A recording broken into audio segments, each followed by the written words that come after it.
Rotational kinematics. Now that we have all of our definitions for rotational quantities, we're almost ready to discuss the motion of rotating rigid objects, which is called rotational kinematics. Before we get into that, let's review the equations for translational kinematics, or things that move in a straight line. This was one of the first topics that we covered in the course. First of all, recall that these equations are only valid for systems where we have a constant acceleration. So that works well for obviously constant acceleration problems and gravitational problems, because in that case the acceleration is g, which is a constant. It lets us solve kinematics equations without using pretty advanced calculus. When acceleration changes, the problems are much more complex.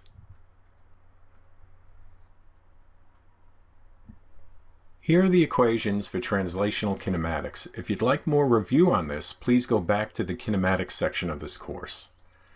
We have velocity at any time in the future is equal to your initial velocity plus the acceleration times time. Again, constant acceleration. You can find the position by your initial position plus your initial velocity times time plus 1/2 at squared. When you combine these two equations, right, you can solve this equation for t, plug it into here, you get the third kinematics equation. V squared equals V0 squared plus 2a, and then the displacement in the x direction here. And then finally, our average velocity can be determined by adding your velocity at any time plus your initial divided by 2. And remember, let's put a big letter here. It's a terrible A, but that is an A. Acceleration is constant. For each of the translational kinematics equation, there is an equivalent rotational equation.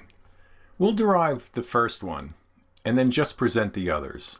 And if you'd like to do those on your own, that's great. Basically, you just replace each translational variable with its rotational analog.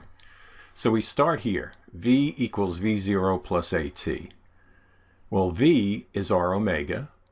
So likewise, V0 would be R omega 0, just a different omega there. We will replace the linear acceleration A with R alpha, and then look what we have.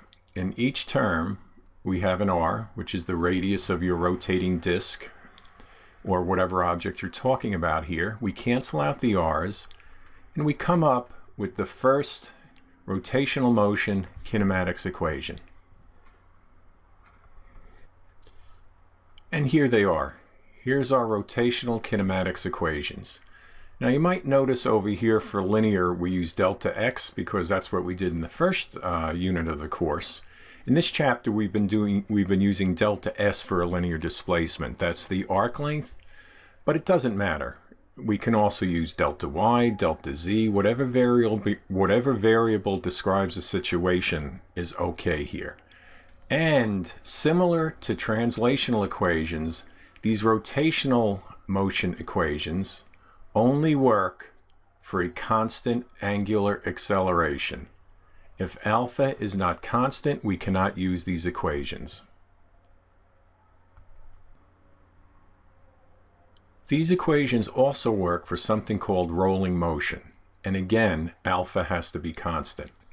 Rolling motion is simply rotational motion and linear motion at the same time. Think of a wheel on a car. It is certainly rotating, which is rotational motion, but as it's rotating, it's moving forward in a straight line direction, which shows linear motion. So we can use the translational and rotational kinematics equations to solve rolling motion problems. And again, if we want to do a rolling motion problem with these equations, both alpha and A have to be constant.